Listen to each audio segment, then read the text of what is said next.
acho que essa discussão sobre o plano diretor e mobilidade no plano diretor, ela é premente, ela é urgente e precisa ser debatida, e também os conceitos corretos precisam ser levados à população. Por isso, novamente agradeço a oportunidade e parabenizo a iniciativa do programa. Sobre plano diretor, eu acho que é importante a gente lembrar para quem nos assiste, para quem nos ouve, que ele é o produto de um processo de planejamento da cidade, A cidade ela precisa ser planejada para que a gente possa corrigir os problemas, potencializar o que for bom e direcionar a cidade rumo à cidade que nós queremos no futuro. Então, por isso que é tão importante todo mundo conhecer e participar da discussão do plano diretor, já que esse plano vai sim impactar a vida de todo mundo. É bom a gente lembrar também que Goiânia tem um plano diretor aprovado lá em 2007, que é a Lei 171 de 2007. E nessa lei foi trazido um conceito de planejamento urbano muito arrojado, muito moderno para Goiânia, que é aquele conceito de cidade compacta e maiores densidades nos eixos estruturantes da cidade. O que significa isso? Que a gente quer que a cidade ela seja mais concentrada, mais compacta, como o próprio nome diz, e que haja uma maior concentração de pessoas e de construções nos eixos da cidade que serão dotados de transporte público. Esse conceito, então, foi muito arrojado para a época e muito importante. Depois ele ganhou até um nome, Desenvolvimento orientado ao transporte. Só que esse conceito, esse modelo que foi adotado em Goiânia, ele só funciona se duas premissas básicas forem atendidas. A primeira premissa é: o transporte público precisa funcionar e funcionar muito bem para que a cidade compacta seja boa. E a segunda premissa é o seguinte: a cidade compacta ela precisa desincentivar o uso do carro. Então, olha só, que bacana. Lá em 2007, Goiânia adotou um conceito muito arrojado, muito moderno, de densificar os eixos estruturantes da cidade, mas, por outro lado, Goiânia apostou muito alto na qualidade do transporte público e no desincentivo ao uso do carro. E 13 anos se passaram desse plano diretor. Será que a gente conseguiu implementar tudo o que era necessário para o transporte público? Infelizmente não. Será que a gente conseguiu implementar alguma medida que fosse de desincentivo ao uso do carro? Infelizmente também não. Então agora a gente está assim, com a faca e com o queijo na mão na discussão desse novo plano diretor, esse plano que deve ser aprovado esse ano, para que mudanças sejam feitas para que a mobilidade efetivamente melhore. Só que a gente sabe que tem um problema, Mexer em algumas medidas de mobilidade, isso é muito impopular. Muitos gestores não têm coragem de fazer isso. E agora, no plano diretor de 2020, esse modelo continua vigorando e ele ainda foi majorado, Existe a proposta de aumentar as densidades tanto nesses eixos estruturantes quanto nas áreas próximas a esses eixos. Agora, será que quais medidas vão ser adotadas para garantir a qualidade do transporte público e para garantir que o goiano use menos o carro na cidade? Então, são apostas muito altas que a gente realmente precisa debater e encontrar soluções para elas. A gente entende que aí, então, é como se esses eixos onde passa o transporte público, como se fossem as artérias principais da cidade, Então, tem que crescer os órgãos ali próximo onde vai ter oxigenação, Se a gente fizer uma comparação aqui. Mas interessante também é pensar assim, nessa época do plano diretor não existia o Uber, Como que você vê o Uber hoje? Muitas pessoas hoje estão até deixando de usar o transporte coletivo para usar o Uber, A mobilidade ela só funciona se a gente tiver diversos modos de deslocamento, diversas oportunidades de deslocamento e se as oportunidades forem equilibradas. Então, assim, o Uber ele pode ser mais um elemento para ajudar nessa rede de transporte. Mas se todo mundo migrar, por exemplo, do transporte público para o Uber, nós vamos ter grandes congestionamentos de Ubers. Então, também não vai resolver. Por isso que é tão importante a gente valorizar o transporte público, o pedestre e o ciclista, para que, dependendo do tamanho de deslocamento, do horário de deslocamento, as pessoas tenham opções para se deslocar com qualidade na cidade que não o carro.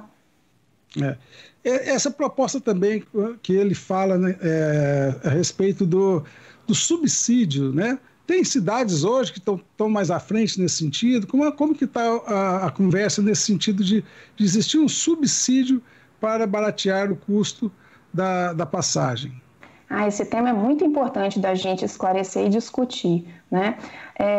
No Brasil, a grande maioria dos sistemas de transporte público, e Goiânia também segue essa regra, é financiado exclusivamente pela tarifa. Então, apesar de ser um serviço público, é com o valor da tarifa, é com o valor daquele usuário que paga a tarifa, né? Esse valor que vai sustentar o sistema. Então, isso significa o quê? Que para o sistema melhorar a qualidade, teria que ser investido um recurso maior e a tarifa teria que ser maior. E a gente sabe que a maioria da população hoje não consegue pagar uma tarifa maior. Por isso que essa discussão, né, de se ter recursos extra-tarifa ou subsídios públicos para ajudar a melhorar a qualidade do transporte público é fundamental, né? Então, esse modelo de que só o usuário paga a conta do transporte público é um modelo ultrapassado, um modelo equivocado e que precisa, sim, ser mudado para a gente ter um transporte público de melhor qualidade. Mas nesse plano de 2020 já está sendo falado alguma coisa nesse sentido?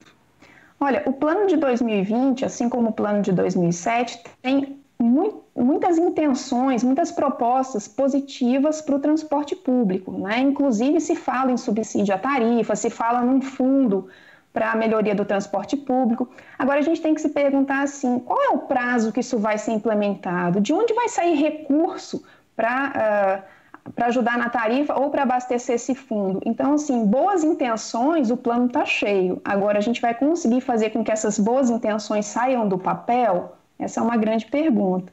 Essa talvez seja a pergunta mais importante. Assim, e o que não conseguiu fazer, quais os recursos que a gente tem para que nesse próximo a gente possa, a sociedade esteja mais junto, mais participativo, cobrando mais, para que as coisas possam realmente sair do papel, né? O que está sendo feito? Ele fala também, o tenor, sobre um aplicativo, uma forma da população estar mais interagindo mais com a gestão do transporte. Tem algo nesse sentido também?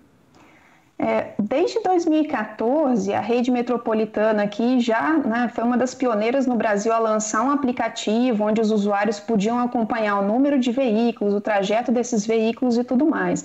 Então, a participação social ela é sim muito importante. Agora, a participação da gestão pública, entendendo, valorizando o transporte público coletivo como modo motorizado essencial para a melhoria da mobilidade, é fundamental para que aconteça, né? Então, a participação popular é importante, mas quem tem a famosa caneta, quem tem o recurso, né, quem consegue fazer melhorias efetivas é o poder público. E no caso aqui de Goiânia, não é só o poder público municipal, não é só a Prefeitura de Goiânia, a gente está falando de um sistema que atende 18 cidades. Então, essas 18 cidades precisam estar muito engajadas para que o transporte público funcione, né? Um dos gargalos do transporte público coletivo, uma das dificuldades para que ele funcione, é que ele precisa que a cidade o deixe funcionar. Então, a cidade precisa oferecer corredores, a cidade precisa oferecer pontos de ônibus, a cidade precisa oferecer terminais, a cidade precisa oferecer um trânsito mais livre para o ônibus circular. Então, só assim, com esse engajamento dessas 18 cidades aqui da região metropolitana, não só de Goiânia, é que a gente tende a ter um transporte melhor. E também falando de outros modais, e o ciclismo, e a bicicleta? Quando é que nós vamos conseguir ver Goiânia mais assim, abastecida de ciclovias? Porque começou a ser feito um trabalho até aqui no Areião, e parece que já foi meio abandonado. Você vê a esperança nessa frente, Érica? Bicicleta precisa ser uma esperança, né? Quando eu mencionei aquele modelo que Goiânia seguiu, o modelo do desenvolvimento orientado ao transporte, que valoriza a maior densidade nos eixos e o transporte público como modo preferencial, esse modelo de cidade compacta que aposta no transporte coletivo, ele está diretamente ligado à infraestrutura cicloviária, né? Você pode também utilizar a bicicleta para pequenos e médios deslocamentos, você pode utilizar a bicicleta para fazer essa integração com o transporte público. A bicicleta é um modo de transporte saudável, que não polui. Agora, né, nessa época de pandemia e pós-pandemia, todas as cidades do mundo inteiro, as cidades que têm uma boa mobilidade, estão apostando na bicicleta também como um modo, né, de deslocamento seguro no pós-pandemia, como um modo que ajuda a valorizar e a qualificar toda a cidade. Então, sim, eu espero, né, eu tenho muita esperança que em Goiânia ainda vai ser entendido o potencial da bicicleta para melhoria não só dos deslocamentos, mas para melhoria da ambiência da cidade, da economia e de uma série de outros fatores. Então, assim, para concluir a nossa fala de hoje, eu quero te ouvir, assim, porque a senhora participou da confecção do plano diretor anterior? Chegou a participar das discussões? Não, o de 2007 não. Eu cheguei a Goiânia depois do plano de 2007. Como que a senhora acha que nós, cidadãos aqui, podemos auxiliar com que todo esse esforço, que eu sei que tem especialistas, muitas pessoas, colegas da senhora que estão trabalhando há muito tempo, né? Os parlamentares também fazendo as emendas, como que nós podemos participar, acompanhando agora a votação e também depois auxiliando para que isso possa se concretizar? Olha, a participação do cidadão, né, nossa participação enquanto cidadãos, ela é fundamental. A equipe da Prefeitura de Goiânia fez um trabalho muito interessante, muito completo e disponibilizou tanto no site da Prefeitura quanto no site da Câmara Municipal esse diagnóstico, esses estudos técnicos sobre os diversos eixos do plano diretor, além, é claro, da minuta de lei e dos mapas que acompanham essa minuta de lei. Então, a minha sugestão é que o cidadão que quer conhecer um pouco mais o plano diretor, o planejamento da cidade, as propostas, acesse esses documentos, né? Alguns, sim, estão numa linguagem técnica, mas alguns têm quadros, tabelas, mapas, que é possível para todo mundo entender o que está acontecendo, o que está sendo proposto. Então fica essa dica, essa sugestão, porque a sociedade precisa cobrar, a sociedade precisa entender quais são as soluções mais corretas para a mobilidade e cobrar que essas soluções sejam implementadas. Se a gente continuar fazendo o que foi feito nos últimos 30 anos, a tendência é só de pior, então é necessário fazer diferente. Né? E é fundamental que a sociedade entenda e cobre a gestão pública para que esse diferente seja melhor para todos nós. Então, eu sou grato à sua participação, que a gente possa se conhecer pessoalmente em breve e até a próxima oportunidade. Professora. Agradeço novamente o convite, né, do Dr. Carlos Alberto, o seu, de toda a Sagres. Muito obrigada e espero contribuir nas próximas oportunidades.